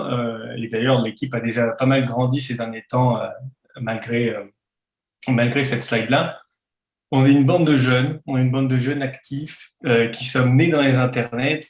Tout ça pour dire que on aime travailler dans le numérique, c'est quelque chose qui nous parle instinctivement, et donc le marketing sur le web en général est vraiment quelque chose qui nous passionne tous. Je vous fais un petit coucou par ici. Donc moi, spécialiste en marketing numérique, ça fait plusieurs années que je travaille sur différents outils, différents objets du marketing, que ce soit faire revenir des gens sur une plateforme pour les faire réacheter, donc grâce à de l'email marketing par exemple, faire en sorte d'acquérir des nouvelles personnes, des nouveaux leads pour faire en sorte qu'ils achètent des appartements.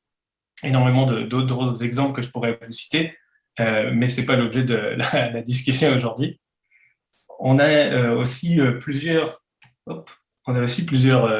clients qui nous accompagnent et que nous accompagnons aussi en partenaire. Comme je vous l'ai dit, des petites entreprises, ça va de l'entreprise qui veut vendre des biscuits sur Internet, qui commence l'embryon, et on va développer avec lui une stratégie entièrement numérisée jusqu'au bout et jusqu'au lancement en fait de son entreprise dès le départ. Puis on communique aussi avec des grosses entreprises déjà bien établies, des acteurs traditionnels québécois qui veulent faire cette transformation numérique-là avec nous. Voilà, assez parlé de nous. Je vais vous parler de LinkedIn Ads, évidemment, et comment développer cette stratégie gagnante. Développer une stratégie pour LinkedIn Ads, aujourd'hui, tout le monde peut le faire. Je casse un petit peu les barrières. Aujourd'hui, vous pouvez créer votre page entreprise, créer votre compte LinkedIn Ads, Campaign Manager, et puis mettre quelques dollars, mettre votre carte de crédit, puis lancer une campagne. C'est à la portée de tous de lancer une campagne. Et c'est pour ça que je remets l'accent sur le mot gagnant, parce que développer une stratégie, c'est intéressant. Développer une stratégie qui est probante et qui va vous amener des résultats intéressants, c'est une autre paire de manches. Pour justement parler de ce contexte-là, je voudrais vous faire un petit quiz pour vous poser un peu les questions, vous mettre en contexte de situations qui gagneraient à faire de la publicité sur LinkedIn ou non, dans le sens où on va essayer de comprendre ensemble pourquoi ne pas faire de la publicité sur LinkedIn et pourquoi faire de la publicité sur LinkedIn à l'inverse. Donc, je vous laisse faire ce petit quiz-là qui vient d'apparaître sur votre écran.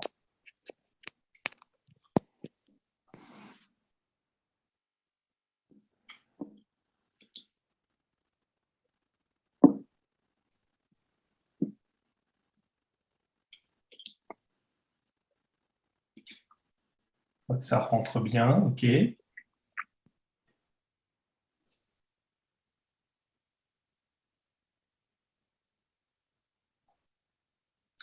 vois qu'il y a des bons instincts.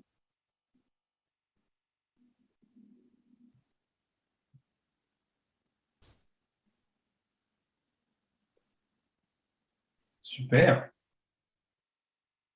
Ben écoutez, on va passer quelques secondes là-dessus pour regarder ça ensemble. La première question ou la première situation était: je veux inciter l'achat de paires de chaussures sur mon site e-commerce. 75% d'entre vous ont répondu à ne pas faire. Et d'après mon expérience et d'après ce que vous pourrez lire aussi sur le reste de l'Internet, ce n'est pas une bonne pratique. Pourquoi? Tout simplement parce que la population, le type d'utilisateur qui se retrouve sur LinkedIn, ce n'est pas ce type de personnes-là qui cherchent à forcément acheter. Le site e-commerce, évidemment, on pourrait, ça ne veut pas dire que ce business-là ne peut pas faire de la publicité sur LinkedIn en général. Évidemment, elle est en capacité de le faire. C'est plus un conseil de dire que la population qu'on va viser aujourd'hui ne s'apporte pas, en tout cas ne s'attend pas à recevoir ce type de contenu. J'ai besoin d'attirer le plus de visiteurs possible sur mon site. On va en parler aussi tantôt. 86% ont dit à faire. C'est très intéressant parce que je vais vous montrer tantôt pourquoi ce n'est pas forcément une bonne pratique sur LinkedIn. LinkedIn, effectivement, il y a beaucoup d'utilisateurs, il y a beaucoup de champs de possibles, il y a énormément de gens qui s'y rendent. Donc, on pourrait avoir cette stratégie de dire, OK, je vais aller viser tous les utilisateurs possibles au Canada ou dans le monde entier, et mon but, c'est d'avoir le plus de trafic sur mon site possible. La question que je poserai aux gens qui ont répondu à faire, c'est: est-ce que vous voulez du trafic ou du trafic de qualité? C'est possible d'aller chercher énormément de trafic. Si tous les gens se rendent compte que finalement, ça ne répond pas à leurs besoins, finalement, on aura à payer pour rien. La troisième chose, c'est troisième situation: je publie déjà sur LinkedIn et j'ai beaucoup de connexions. Bien vu sur la partie affaires. OK, c'est très bien de publier déjà sur LinkedIn, d'avoir beaucoup de connexions, donc connaître beaucoup de monde. Donc, à chaque fois qu'on fait une publication, pour ceux qui ont vu le webinaire avec Renaud en début d'année, évidemment qu'il va y avoir une grosse portée. On va pouvoir contacter beaucoup de monde organiquement, gratuitement. Malgré tout, c'est pas vous qui choisissez. Vous avez choisi vos contacts, évidemment, et puis eux-mêmes ont des contacts, et l'algorithme va venir diffuser la publicité à ces personnes-là, mais vous n'êtes pas en contrôle total de qui finalement voit votre publication. La publicité vient répondre à ça. Donc, effectivement, c'est là où on est plus à faire. Si donc on peut passer dans la situation très clairement, puisque vous avez répondu quand même 2 sur 3 qui étaient bons, donc bravo à vous. Pourquoi ne pas faire de la publicité sur LinkedIn? 3 statements qui vont un peu vous mettre dans la situation. Le problème, c'est: je cherche à vendre des produits de consommation en direct. Comme on vient d'en parler, je souhaite vendre des chaussures en direct sur le site. Ce n'est pas ce type de plateforme-là, ce n'est pas ce type d'utilisateur, d'audience qui s'attend à créer des achats de grande consommation sur LinkedIn. Par contre, cette entreprise de chaussures qui souhaite vendre, elle peut utiliser la publicité LinkedIn pour d'autres raisons, pour mettre en avant les employés, pour mettre en avant des nouveaux postes, pour recruter, pour montrer à quel point ils utilisent des systèmes d'innovation, pour chercher du financement, etc. Ça ne veut pas dire qu'elle n'a aucun intérêt à utiliser LinkedIn, c'est juste pour ce principe-là de vendre en direct, ce n'est pas la bonne plateforme. Le deuxième statement, c'est: je souhaite toucher une large population à moindre coût. Ça, c'est une des situations qui était la plus difficile à jauger. LinkedIn, et on va le voir tantôt, est une plateforme qui a un ciblage, une capacité de ciblage d'audience très très précis, plus précis que les autres plateformes publicitaires. Et c'est pour ça que toucher une large population, finalement, on pourrait le faire, mais pour quel intérêt et surtout pour quel coût? La partie à moindre coût a vraiment son sens ici, parce que on a entendu souvent, j'entends souvent en tout cas de gens qui me disent: mais oui, LinkedIn Ads, ça coûte beaucoup plus cher que les autres. Ça peut coûter plus cher, mais l'intérêt n'est pas dans est-ce que ça coûte plus cher, est-ce que ça donne plutôt des résultats qui sont finalement récompensants de cette dépense-là. Et là, moi, je réponds oui, dans le sens où si on est prêt à mettre un investissement nécessaire dans cette plateforme-là, on peut avoir des retombées qui finalement sont beaucoup plus rentables que sur d'autres plateformes. La troisième situation où entre guillemets, on ne recommande pas de faire de la publicité sur LinkedIn, c'est je n'ai pas prévu de communiquer autrement que par ces publicités. Vous voyez la petite icône ici, c'est le principe du highway, de l'autoroute. Donc, on se dit, je veux développer une stratégie très rapide, je veux de l'argent à court terme, je me lance, je crée une publicité, puis j'envoie. Je viens de créer ma page compagnie, il y a 9 abonnés, on y va. Ça, c'est une stratégie qui peut marcher. Je n'ai pas la science infuse, ça peut marcher. Sauf que le jour où vous décidez de couper cette information-là, de couper cette campagne-là, puisque vous avez décidé de réattribuer ce budget à d'autres champs, eh bien, cette stratégie court terme, finalement, s'effondre aussi à court terme. C'est-à-dire que le bouche à oreille, ce sera fait à court terme, votre capacité à générer du trafic sur le site selon les objectifs que vous aurez choisis eh bien, va d'un coup chuter. Et donc, si finalement la stratégie publicitaire, et c'est vrai pas que sur LinkedIn, pour la stratégie publicitaire en ligne en général, si vous n'avez pas ce socle organique de choses, de contenu, de trafic sur votre site qui viennent tout seul via le référencement organique, etc., qui est là comme votre base, et bien finalement la publicité elle-même va ne faire que mettre un pansement finalement sur un problème que vous avez déjà. Et donc le jour où vous retirez le pansement, ben, ça continue à saigner. Sur une note plus positive, pourquoi faire de la publicité sur LinkedIn? C'est pour ça aussi qu'on est là. J'espère que vous n'êtes pas trop reconnu dans les 3 statements que je viens de montrer. J'espère que vous allez plus vous reconnaître dans ces 3-là. Le premier, c'est je cherche à générer des leads pour mon activité. Un lead, c'est quelqu'un qui montre un certain intérêt. C'est pas forcément quelqu'un qui a acheté justement des chaussures. C'est plutôt, on va être plus axé évidemment sur l'aspect B2B de la chose, et c'est pour ça que LinkedIn a vraiment un intérêt pour ce secteur-là. On va essayer de faire en sorte que les gens montrent un certain intérêt, s'engagent auprès de nous, pour qu'ensuite, sur d'autres canaux, que ce soit en ligne, sur notre site web, ou hors ligne, via téléphone, via email, etc., qu'on soit capable de générer ensuite une conversion, entre guillemets, on va dire une vente d'un produit ou d'un service. Le deuxième statement, c'est je souhaite me faire connaître d'un segment de population précis et suis prêt à y allouer un investissement publicitaire. Donc là, je fais vraiment le contrario avec les statements de tantôt. On souhaite, si vous êtes dans une situation où vous connaissez un petit peu près votre audience, la personne type, finalement, le persona qui serait vraiment le plus intéressant pour vous, eh bien, LinkedIn peut vraiment vous aider à la trouver, cette personne-là. Et évidemment, il faut être conscient qu'un investissement publicitaire, ce n'est pas quelque chose à considérer à la légère. Un investissement publicitaire, que ce soit sur LinkedIn ou sur n'importe quelle autre plateforme, finalement, c'est quelque chose qu'il faut considérer dans un budget marketing global, donc le voir évidemment comme un investissement et non pas une dépense d'argent pour essayer un jour d'avoir des retombées. Et le troisième point, c'est je cherche à atteindre plus de sites pertinents grâce ou avec mon contenu organique. On parle d'une personne qui a déjà du contenu sur LinkedIn, qui a déjà du contenu sur son site, qui travaille déjà organiquement son image de marque, etc. et qui va vouloir juste étendre un petit peu son scope, essayer d'aller chercher plus de gens, peut-être des gens un peu plus précisément qu'elle ne peut le faire aujourd'hui, avec ce contenu-là ou avec un contenu différent, mais elle a déjà une base organique qui lui permet de soutenir son activité. Voilà un petit peu pourquoi faire de la publicité sur LinkedIn.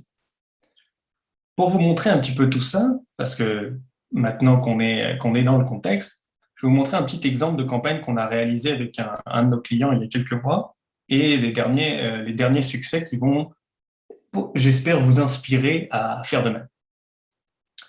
Je vous parle aujourd'hui de Solum Technologies. Solum Technologies, c'est une entreprise qui crée des luminaires de croissance pour serres professionnelles. Vous voyez déjà un peu le topo quand je vous dis le titre du produit. Ils ont aussi un service qui accompagne à l'implantation, qui a tout un software derrière d'accompagnement, une application mobile qui permet de gérer à distance les différentes recettes de lumière. vous l'aurez compris, c'est un marché B2B très, très niché. Très peu de sériculteurs peuvent se permettre d'avoir un appareil de haute technologie pour son activité. Sur ce terrain-là aussi, de lumière de croissance, pour ceux qui ne le savent pas dans ce marché, il y a déjà des gros acteurs traditionnels. Je pense à notamment Philips qui crée des lumières, ça vous les connaissez déjà, qui crée des lampes. Eh bien, ils ont une filiale, c'est un gros conglomérat multinational, ils ont une filiale agriculture par laquelle ils créent des lumières de croissance déjà, et donc ils ont une réputation mondiale sur ce sujet-là. Les clients aujourd'hui de Solum Technologies sont nationaux pour des raisons physiques, on va dire, en Ontario et au Québec, parce que l'entreprise se trouve au Québec, et donc pour un meilleur accompagnement de ses clients, on va rester sur le territoire national. Mais les investisseurs, eux, peuvent venir de partout dans le monde. Et c'est d'ailleurs l'objectif de ces campagnes-là. Aujourd'hui, Solum Technologies n'a pas de problème, et je le dis entre quotes parce qu'évidemment, c'est toujours quelque chose qui se discute, mais il n'a pas de problème pour attirer de nouveaux clients. Aujourd'hui, son agenda est booké jusqu'en 2022. Donc, aujourd'hui, l'intérêt, ce n'est pas pour nous d'accompagner Solum Technologies pour acquérir de nouveaux clients, forcément, avec de la publicité, comme je vous l'ai dit, la publicité a pour objectif une capacité plus court terme qu'autre chose, c'est d'attirer des nouveaux investisseurs. Ces nouveaux investisseurs-là, une fois qu'on leur a attiré leur attention, on va vouloir rester dans le processus de décision. Et on va voir d'ailleurs le tunnel de conversion juste après, pour faire en sorte qu'on reste top of mind dans leur tête, d'après le principe d'investissement. Une firme d'investissement et une personne qui travaille dans ces firmes-là, c'est un processus décisionnel évidemment assez long. Ce n'est pas justement acheter une paire de chaussures. Et donc, on a besoin de rester dans sa mémoire pour l'accompagner, entre guillemets, dans son choix. La méthodologie qu'on a utilisée ici est une méthodologie un peu nouvelle, en tout cas non conventionnelle, pour aller chercher ces investisseurs-là. La version traditionnelle, c'est le tunnel de conversion classique. On va chercher une audience qu'on pense qui correspond à ce qu'on cherche. On vient les faire engager. Puis après, on personnalise le contenu avec eux pour faire en sorte qu'ils viennent encore plus engager avec nous, voire convertir, donc c'est-à-dire nous contactent. Et évidemment, le troisième, c'est de faire en sorte qu'ils nous contactent en direct. Ça, c'est la version pyramide inversée. On va chercher un pool de personnes, puis on fait en sorte d'affiner cette audience au fur et à mesure. Dans la méthode de Count-Based Marketing, ou ABM, on va faire de l'inverse. Aujourd'hui, Solum Technologies peut nommer quasiment les personnes avec qui elle veut travailler en termes d'investissement. Donc, pourquoi aller chercher 1 million de personnes et faire en sorte qu'on affine le tunnel au fur et à mesure si on sait déjà finalement avec qui on travaille, à qui on souhaite travailler. Donc, on va identifier ces personnes-là, et puis on va essayer de comprendre qui sont les acteurs à l'intérieur de ces firmes d'investissement qui ont les capacités de prendre des décisions. Ces personnes-là, quels sont leurs comportements sur le numérique, notamment sur LinkedIn, quel type de contenu elles consomment, etc., pour faire en sorte de personnaliser, nous, notre contenu, pour avoir de la publicité qui leur parle et donc de les faire engager. La partie land and expand, c'est de faire en sorte que ces personnes-là, finalement, parlent de nous et fassent en sorte que leur propre réseau fasse le reste pour, à la fin, finalement, ouvrir le tunnel, mais seulement à la fin. Grâce à cette méthodologie-là, on a développé plusieurs messages pour parler à ces investisseurs-là. La première thématique, c'est vraiment l'aspect innovation / clean tech, qui est un buzzword qui parle beaucoup à des firmes d'investissement spécialisées dans les nouvelles technologies. Donc, on a essayé de montrer par nos messages sur LinkedIn à quel point l'innovation était importante, à quel point les technologies d'avant-garde étaient utilisées chez Solum Technologies pour prouver que l'investissement dans cette entreprise permettrait de développer cette innovation-là, cet esprit-là. L'aspect business partenariat, comme vous l'avez vu, comme je vous l'ai dit tantôt, et ici la publication est très simple. Solum Technologies has projects lined up until 2022. Ça pourrait paraître contre-intuitif si on le présentait cette publicité à un potentiel prospect, à un sériculteur. Regarde, on est déjà booké. Viens nous parler. Finalement, ça ne corrèle pas tellement, Mais pour un investisseur, de savoir que l'agenda est déjà rempli, ça montre que c'est une entreprise en croissance, une entreprise qui a un calendrier sain et donc qui a des capacités à devenir plus grand grâce à un investissement certain. Puis le troisième volet, c'est l'aspect actualité, étude de cas, de prouver à ces acteurs des firmes d'investissement que la technologie, que le service de Solom Technologies vraiment prouve sur le terrain ses capacités, notamment au niveau du rendement, des retours sur investissement que les sériculteurs auraient pu faire. Grâce à ces trois grandes lignes de message, et il y en avait d'autres, on a réussi à avoir plusieurs bons coups, quelques résultats, notamment la visibilité de la marque auprès des bonnes personnes. Comme je vous parle du statement qu'on a fait tantôt, on ne voulait pas toucher le maximum de personnes à moindre coût, on voulait toucher les personnes décisionnaires à l'intérieur des fonds d'investissement, donc des private equity, etc. Et c'est ce qu'on a réussi à faire, on va le voir sur LinkedIn tantôt, qu'on a réussi à toucher et à faire engager des directeurs, des PDG, des VP et autres cadres dans ces firmes d'investissement-là. Le bouche à oreille aussi, on a réussi à générer de la visibilité hors ligne. Alors ça, on ne va pas prendre le crédit exactement de LinkedIn Ads exactement, puisque c'est quelque chose d'une stratégie globale. On n'a pas fait activer que LinkedIn comme canal numérique. Mais cette visibilité-là, ces posts qu'on a pu faire, ces contenus sponsorisés qu'on a pu publier, eh bien, ont généré de la communication, notamment, on l'a vu, par exemple, avec des firmes d'investissement en Ontario qui ne connaissaient pas forcément le PDG Louis Brun, qui a une reconnaissance, qui a sa marque personnelle, on va dire, assez reconnue au Québec, bien qu'il s'est fait contacter par des Ontariens, si je puis dire, pour discuter de ce projet-là. Ils étaient curieux de comprendre qui était Louis Brun et qu'est-ce que c'était que cette entreprise de technologie. Et puis le troisième bébé qui est sorti de ça, c'est l'aspect recrutement.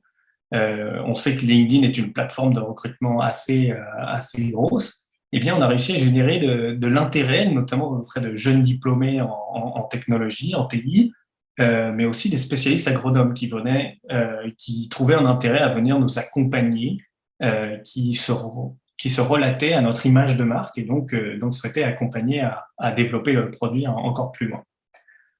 Donc ça, c'est les trois grands bons coups qui vous prouvent, qui viennent vous montrer à quel point les campagnes LinkedIn Ads sont capables de vous générer des résultats. Je ne vous parle pas de dépenser $1 sur LinkedIn Ads pour recevoir une vente d'une paire de chaussures à $10. Je vous parle d'un investissement global qui va donner des résultats globaux. Ça, c'était pour la success story. Maintenant, ensemble, on va rentrer encore plus dans le sujet pour lancer une campagne de recrutement pour Click et Mortar. On va faire un exemple ensemble. Et en soi, on va faire le parallèle avec la théorie pour vous montrer les différents aspects. Donc, pour mettre le petit contexte, disons que Click et Mortar veut lancer une campagne de recrutement. On sait que Click et Mortar est une agence de marketing numérique, entreprise de moins de 5 ans. On a besoin de faire notre place sur un marché très compétitif sur l'île de Montréal. Il y a aussi, en termes de recrutement, plus d'offres que de demandes. Donc, c'est assez difficile de recruter exactement qui l'en souhaite parce qu'ils sont attirés par beaucoup d'autres acteurs. Et du coup, notre objectif ici, notre objectif principal, c'est d'attirer des spécialistes. Donc, des gens qui, comme moi, ont déjà plusieurs années d'expérience, qui vont pouvoir rentrer dans les chaussures de Click et Mortar et déjà activer des choses pour nous aider à remplir les capacités et le carnet de clients. L'objectif secondaire, on va dire, qui est de montrer aux potentiels prospects notre présence sur LinkedIn et montrer un peu qui nous sommes, communiquer sur à quel point Click et Mortar est une entreprise accueillante et bienveillante, etc. Toute l'image de marque qui va autour permet aussi au recrutement, mais aussi à donc attirer les potentielles personnes pour montrer la capacité de croissance de l'entreprise. La partie théorie, ça va être ça. On va se baser sur 4 grandes questions pour lancer une campagne LinkedIn Ads. Et ça, c'est vraiment ce que je veux que vous reteniez aujourd'hui. Et on va se baser donc sur l'exemple de cette campagne de recrutement pour ça. La première question est, quel est l'objectif ? Vous allez me dire, on vient d'en parler, c'est attirer attirer des jeunes, pas des jeunes diplômés, mais des spécialistes. Là, je vous parle de l'objectif de la campagne. L'objectif business, évidemment, c'est de recruter. Mais l'objectif de la campagne, il va devoir se baser sur un tunnel de conversion, où est-ce que la personne est. Et on va extrapoler un peu plus que la campagne de recrutement. Mais dites-vous qu'une personne qui ne connaît pas Click et Mortar, qui travaille dans le numérique, qui n'est même pas dans une autre agence concurrente, qui travaille au Saskatchewan et qui cherche et qui travaille dans une firme en marketing, dans son département marketing d'une entreprise. Cette personne ne nous connaît pas. Notre objectif, il peut être très ambitieux de peut-être juste lui donner une offre d'emploi en disant « Regarde, Click et Mortar a une offre d'emploi pour toi à Montréal, viens à Montréal. » Ok, ça on est d'accord que le pont est très très long. C'est pour ça que le tunnel de conversion existe, c'est-à-dire que la première étape, pour une personne qui ne connaît pas beaucoup, c'est la notoriété. Faire connaître sa marque, faire en sorte qu'on obtienne son attention.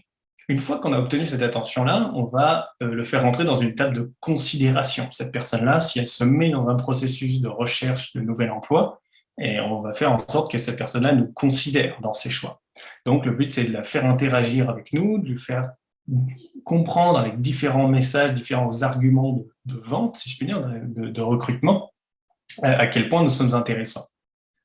Et puis l'aspect conversion, c'est une fois que cette personne-là a vraiment filtré au maximum ses choix, c'est de la faire passer à l'action finalement pour nous choisir. Ici, l'action finale pour nous, ça serait donc de remplir une candidature spontanée ou de répondre à l'offre d'emploi. On va d'ailleurs regarder, je vais vous montrer très clairement à quoi ça ressemble pour que démystifier au maximum la plateforme de LinkedIn Ads. Ici, on va vouloir créer une campagne, tout simplement. Si vous voyez bien, on va juste nommer la campagne recrutement. Et la toute première étape de cette création de campagne, ça va être de choisir l'objectif. Je vais faire une petite pause ici. Vous voyez qu'il y a, en fonction de ces trois étapes du tunnel, notoriété, considération et conversion, il va y avoir des objectifs que LinkedIn définit. Ils sont importants à bien choisir ces objectifs parce que ça va déterminer un peu la suite du cheminement des différents choix d'audience et de format publicitaire notamment. Donc, il faut choisir le bon objectif. Nous, aujourd'hui, pour une cible québécoise qui travaille dans une agence concurrente, on va essayer d'aller directement à l'objectif candidature. L'objectif de candidature, il correspond à une offre de candidature qui est publiée déjà sur LinkedIn, qu'on va vouloir publiciser. Une fois qu'on a déterminé cet objectif-là, qui est pour cette campagne-ci, pour cet objectif-là, on peut en faire de multiples pour différentes étapes du tunnel de conversion, évidemment, pour avoir une stratégie encore plus gagnante. La deuxième question, c'est qui ai-je besoin de viser? Évidemment, ça c'est la grande question, parce qu'on pourrait très bien dire je veux que tout le monde qui a le mot marketing dans leur profil vienne nous voir. Mais ça, c'est peut-être pas assez précis, et c'est là que gagne LinkedIn Ads par rapport à d'autres plateformes. Les critères géographiques, démographiques, c'est des choses qui existent et qui sont plutôt classiques, mais c'est l'aspect sociétal et l'aspect intérêt qui va venir vraiment nous intéresser ici. Je vous montre en prime time comment ça se passe. Donc, on a choisi notre objectif candidat. On va choisir le Québec en géographie et dans le Canada en entier, puisqu'on va essayer de se limiter géographiquement pour pouvoir répondre à la demande. On va faire en sorte que les audiences aient un profil français d'abord pour pouvoir faire des campagnes écrites en français. On pourra en faire une ensuite pour des campagnes avec des profils anglais. Vous voyez ici qu'ensuite, on va aller chercher, là le plus intéressant, les différentes audiences par expérience professionnelle. Je suis allé chercher donc des gens qui avaient comme fonction actuelle le type marketing. J'ai vu aussi qu'il y avait médias et communication qui peut se combiner là. Donc, je suis allé les sélectionner. Dans un lien logique pour raffiner cette audience, je suis allé aussi chercher des personnes qui, parmi ces fonctions marketing et médias communication, ont aussi 3 à 6 ans d'expérience parce que justement, on cherche des personnes déjà spécialisées, pas forcément des jeunes diplômés. La troisième partie de cette audience-là qu'il faut ne pas prendre avec des pincettes, c'est la partie exclusion. C'est facile de dire, OK, qui on veut, mais c'est aussi important de se poser la question de qui on ne veut pas. Là, pour l'exemple, la réflexion est toute simple. On ne veut pas faire de la publicité aux gens qui ont déjà, qui travaillent actuellement à Click et Mortar ou qui ont déjà travaillé chez Click et Mortar, par exemple. Donc, on va venir les exclure. Ça, c'est donc qui est notre cible. Le troisième point, c'est comment les atteindre. L'important est de choisir le bon format publicitaire, de choisir le bon moment pour les contacter, ces personnes-là. Il y a différents formats pour ça. D'abord, sur le fil d'actualité, l'endroit où finalement vous passez le plus de temps sur LinkedIn, c'est le fil d'actualité, que ce soit sur mobile ou sur desktop, ou même sur tablette. Le principal type de publicité que vous voyez, c'est le image ad. Une image, un texte et puis un lien en dessous. Il y a aussi la même version, mais avec une vidéo à la place de l'image. Et puis, il y a un tout nouveau, je n'ai pas pu trouver d'exemple sur mon feed moi-même, donc je vous l'ai mis un peu à l'exemple que LinkedIn propose dans son e-book. C'est le carrousel. Je pense que c'est quelque chose que vous avez pu pouvoir expériencer sur Facebook. C'est un feature qui existe sur Facebook, mais c'est en fait une publication avec un texte et plusieurs images qui se scrollent horizontalement. Ça n'existe que sur mobile pour créer une sorte de storytelling plus complet qu'une seule image. Il y a aussi d'autres emplacements sur LinkedIn, notamment au niveau du desktop. Si vous l'avez remarqué, vous avez votre feed, puis à votre droite, il y a des petits textes, ce qu'ils appellent l'endroit Spotlight. Pour cet exemple-là, je vous montre Appnovation fait une publicité pour un profil comme le mien. Ils ont choisi une headline très simple, prêt pour votre prochaine opportunité, et un bouton suivre, point barre. La publicité était très simple à fabriquer, puis elle est venue se positionner sur mon fil d'actualité à droite. Il y a aussi le haut de page. Ça, c'est quelque chose qui est peut-être plus difficile à remarquer, mais c'est ce type de text ad qui vient finalement se mettre en avant. Alors, je ne cherche pas à acheter de maison, mais en tout cas, la publicité est venue essayer de me montrer comment faire.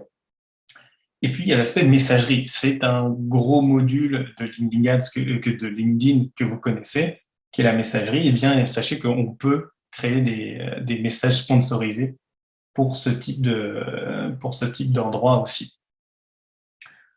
Pour le bien de notre campagne de recrutement à nous, on va venir en choisir un en particulier. Donc, on vient de définir notre audience. Vous voyez ici, je fais un arrêt sur image. On n'a pas le choix de toutes ces opportunités-là que je viens de vous présenter parce qu'on a choisi l'objectif candidat. Et l'objectif candidat nous permet déjà de filtrer le type d'endroit, le format publicitaire qu'on va pouvoir faire. Le single job ad, le jobs ad, c'est donc tout ce qui va se retrouver dans la section jobs quand vous recherchez un travail sur la section job de LinkedIn. Le job ad, ce qui va se retrouver dans les recommandations dans votre colonne de droite sur desktop. Le single image ad qui va être le type d'image ad comme classique dans le fil d'actualité, puis le spotlight qui va aussi se retrouver à droite avec votre profil. Je continue. Nous, ce qu'on va choisir aujourd'hui, très simplement, ça va être le single image ad parce que c'est le plus probant par rapport au fil d'actualité. C'est celui qui va avoir le plus de visibilité possible. Ici, je vais venir désactiver le LinkedIn Audience Network. Je peux vous dire que j'espère qu'il n'y a personne qui travaille chez LinkedIn ici, parce que c'est quelque chose qu'ils n'aimeraient pas.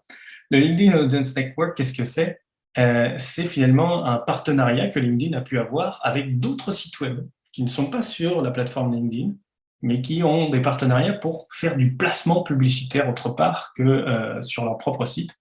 Si on l'active, ça veut dire que notre publicité peut se retrouver éventuellement sur d'autres sites partenaires. Nous, aujourd'hui, on veut se concentrer que sur la plateforme LinkedIn pour avoir nos résultats vraiment sur cette plateforme-là.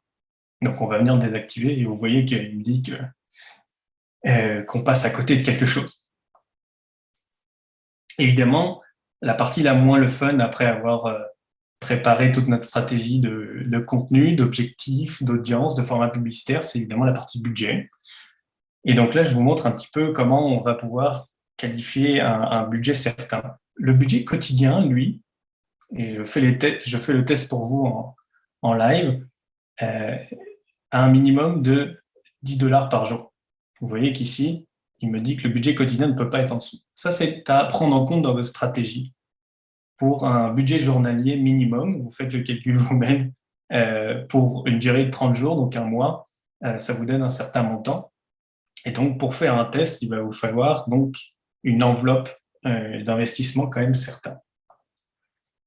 Ici, ensuite, le type d'enchère, je voulais vous montrer très rapidement, c'est que on va pouvoir optimiser, et ça, c'est l'algorithme de LinkedIn Ads qui va le faire pour vous, mais optimiser sur le clic sur la page de destination. C'est que LinkedIn Ads, lui, va garder en tête que il faut que les personnes, finalement, à qui il va aller montrer la publicité, cliquent le plus possible sur la page de destination. C'est le premier indicateur pour lui que la publicité est en santé. Il y a aussi la publicité, la capacité d'impression qui serait je veux avoir le plus de gens qui le voient possible. Donc vous voyez, comme je le disais tout à l'heure, c'est possible de viser un maximum de visibilité à moindre coût, mais à quel coût, puis à quel intérêt. La quatrième et dernière question maintenant, on a défini l'objectif, on a défini les cibles, on a défini les formats et le budget à allouer. Je vais sauter une étape qui vous paraîtrait peut-être incongrue, mais je vais vous parler de l'étape, je ne vais pas vous parler de l'étape justement de création de la publicité en elle-même. On a parlé de la stratégie. Après, la publicité en elle-même, créer un texte qui va attirer du monde, créer de la publicité imagée qui va venir interpeller et engager les personnes, tout ça va dépendre de l'objectif, de quelle audience on va aller chercher, de quel format. Et donc, je pourrais faire toute une autre formation sur comment créer une compelling publicité, mais ce n'est pas le sujet du jour. Sur le sujet, c'est vraiment la stratégie. Si vos 3 blocs sont déjà bien définis au départ, le reste devrait couler de lui-même. La question est donc, après qu'on ait déjà lancé, finalement, pour avoir une stratégie gagnante, c'est de savoir si elle est gagnante. On voudrait savoir si elle est vraiment gagnante. Donc, comment savoir si mes publicités fonctionnent? Pour ça, il faut comprendre les résultats et savoir les interpréter sur la plateforme. Pour ça, il y a plusieurs choses que je voudrais voir en termes théoriques avec vous. C'est d'abord de savoir distinguer un peu les données pertinentes et les données qui sont là pour faire joli. Vous avez entendu parler du mot-clé KPI, les Key Performance Indicators, ou indicateurs clés de performance en français. Ce principe-là vient essayer de filtrer le nombre de métriques qu'on va vouloir regarder au quotidien, parce que vous êtes des entrepreneurs, vous n'avez pas forcément le temps de vous pencher des heures et des heures dans les chiffres et les chiffres que vous propose LinkedIn ou n'importe quelle autre plateforme. Il faut savoir choisir les plus pertinents. Les KPI, ce sont ces choses-là qui sont les plus pertinentes, généralement des ratios, généralement des pourcentages ou des coûts par quelque chose, ou des moyennes. C'est là que je vais vous faire la différence entre ce qu'on appelle les vanity metrics, c'est des métriques qui sont là pour faire joli, pour vous faire sentir bien, entre guillemets. Oh, j'ai eu 100 000 impressions sur ma publicité, c'est génial. Mais est-ce que 100 000 impressions et vous avez une personne qui a cliqué, est-ce que c'est vraiment si génial que ça? Le coût par 1000 impressions, c'est un des premiers KPI qui vient, entre guillemets, remplacer ce nombre d'impressions que vous voudriez regarder en premier, qui vous tente le plus, parce que c'est celui qui est le plus gros, si je puis dire. Le coût par impression, ça vient vous donner un peu la pertinence de votre campagne. Est-ce que les personnes que je touche me coûtent cher? Est-ce que les personnes sont assez précises pour me coûter un certain prix? J'arrête tout de suite ici. Un CPM, un coût par 1000 impressions, il peut être élevé, il peut être pas élevé.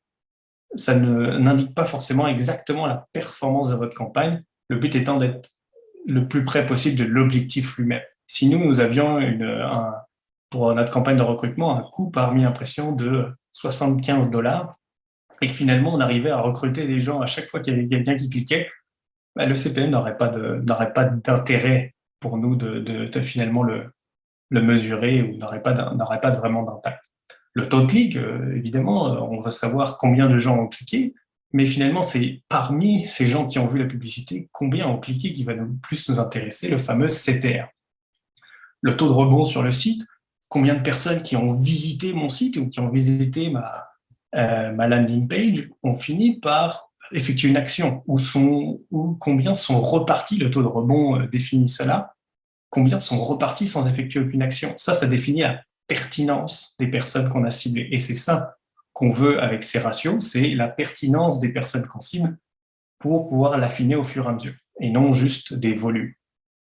Il y a aussi l'aspect taux de conversion, puis coût par conversion, qui vient nous dire que combien on a payé pour chacune de ces candidatures pour notre campagne de recrutement, par exemple, plutôt que de se satisfaire de dire on a eu 20 leads.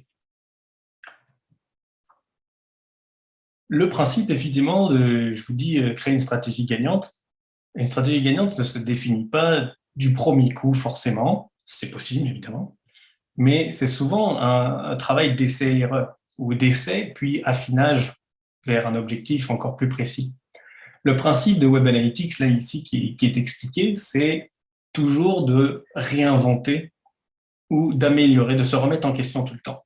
Quand on définit des objectifs, quand on construit justement, on définit les KPI qu'on va vouloir suivre par rapport à cet objectif-là, qu'on va récupérer l'information de LinkedIn Ads, évidemment, on va pouvoir analyser et donc tester de nouvelles choses. Le principe de test, cette méthodologie est très simple, c'est de faire varier des choses qui sont pertinentes. Et vous voyez dans l'exemple ici que si je rajoute des petites tâches finalement sur l'arbre, est-ce que c'est une vraie différence qui va me faire comprendre que les utilisateurs préfèrent cette image à l'autre? Pas forcément, alors que la grosse différence entre le background bleu et vert me permettent de créer cette différence et donc de montrer s'il y a une vraie variance ou pas. On peut faire varier énormément de choses, que ce soit le texte, le bouton, le call to action, l'image, le format lui-même, donc tester plusieurs campagnes avec plusieurs formats différents, le type de page aussi sur lesquelles les personnes se retrouvent, et puis évidemment faire varier le ciblage. On peut aller chercher des personnes autour du Saguenay et faire exactement la même publicité et aller les chercher autour de Montréal et voir comment ces personnes réagissent différemment, comment on est capable peut-être de personnaliser ce contenu pour différentes géographies, pour différents appareils aussi. Peut-être que, comme je vous l'ai dit, le carrousel n'étant disponible que sur mobile, peut-être qu'on va vouloir faire une campagne spécialisée là-dessus. Et puis, sur les intérêts, sur les différentes fonctions, on pourrait faire une campagne à chaque fois. Ça deviendrait très long et très, très complexe à gérer ensuite. Mais on pourrait faire effectivement pour chaque fonction qu'on cible une campagne qui viendrait découper l'information le plus granulairement possible et donc qui serait capable après ensuite de les comparer. Voilà un peu pour la méthodologie. Je vais vous montrer très, très facilement un peu les rapports que peut donner LinkedIn. Vous voyez qu'il peut donner sur certaines informations des évolutions de la performance. Et je m'arrête ici parce que l'aspect démographique est vraiment le plus intéressant. Regarde. Hop, excusez-moi.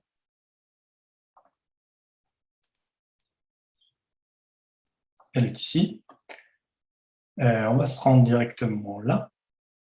Vous voyez ici que on a un tableau très simple qui me dit pour tel type de poste, j'ai eu tant de personnes qui ont vu ma publicité, tant de personnes qui ont cliqué sur ma publicité, et ça me donne donc un taux de clic. Ok, on est super content. Si on regarde juste comme ça, classé par impression, le plus de personnes qui ont vu ma publicité, c'est responsable de projet. On est dans le projet de Solup Technologies où on cherche à attirer des investisseurs, des personnes au poste décisionnaire. On pourrait être entre guillemets, malheureux de se dire, OK, pourquoi les responsables de projet? Est-ce que c'est vraiment cela que je ciblais? Attendez un peu de voir donc l'indicateur clé de performance. Donc, si je regarde par contre au niveau du taux de clic, et donc là, peu m'importe le nombre de personnes forcément qui ont cliqué ou qui ont vu notre publicité, on remarque que les gens les plus intéressés par nos publicités, c'est les directeurs, les membres de conseil, les PDG, les fondateurs, les cofondateurs. Là, on peut dire qu'on est satisfait de notre ciblage aujourd'hui. En gardant ce taux de clic-là, il faudrait donc augmenter ces volumes-là et enlever ceux qui exclure les personnes qu'on ne souhaite pas interagir avec. Ce qui est donc à retenir ici, c'est quelque chose que vous allez devoir deviner. entre guillemets, non, je rigole, je vais vous donner une petite cheat sheet après. C'est ce quiz numéro 2. Quelle affirmation est vraie ou fausse? J'aimerais vous entendre un peu là-dessus.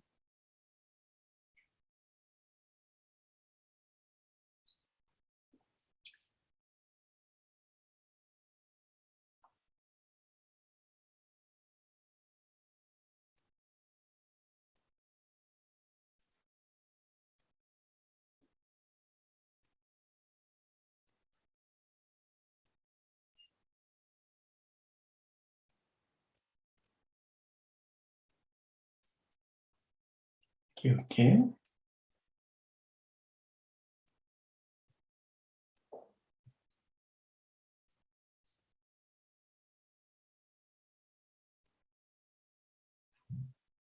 Ok, super.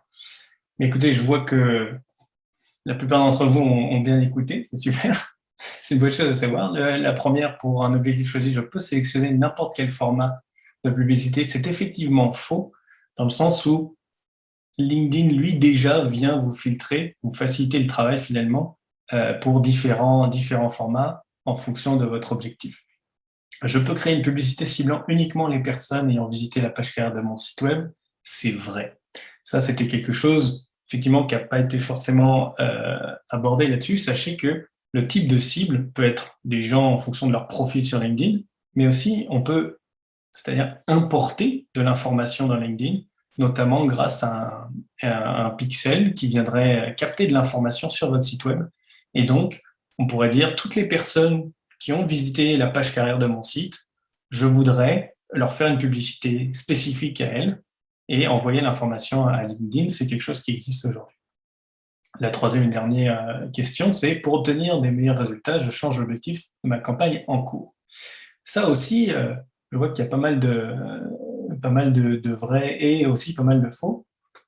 C'est quelque chose qui est, c'est ni vrai ni faux, mais c'est principalement faux. Pourquoi? Parce que le principe de tester quelque chose pour voir si ça marche, c'est de le comparer à quelque chose.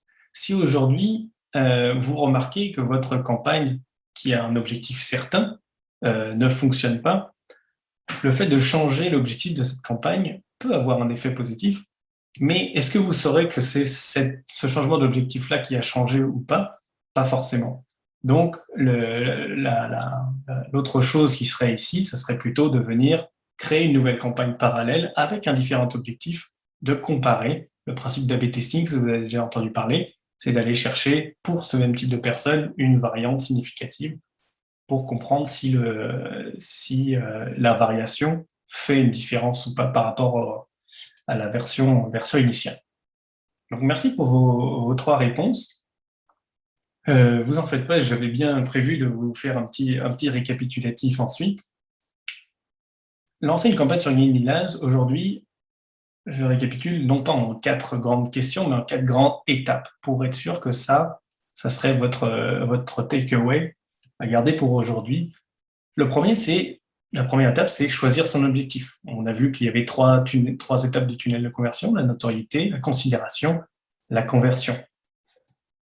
Choisir aussi son audience. On sait qu'on peut définir énormément de critères, notamment géographiques, démographiques, le secteur d'activité de la personne, si on n'est pas sûr effectivement de quel type de personne on cherche en termes de fonction, de poste actuel, le niveau d'expérience professionnelle, le nombre d'années qu'elle a pu parcourir dans ce métier-là, et puis les centres d'intérêt. Quel groupe fait-elle partie sur LinkedIn, etc. Tout ce genre d'activité, on va pouvoir venir le filtrer.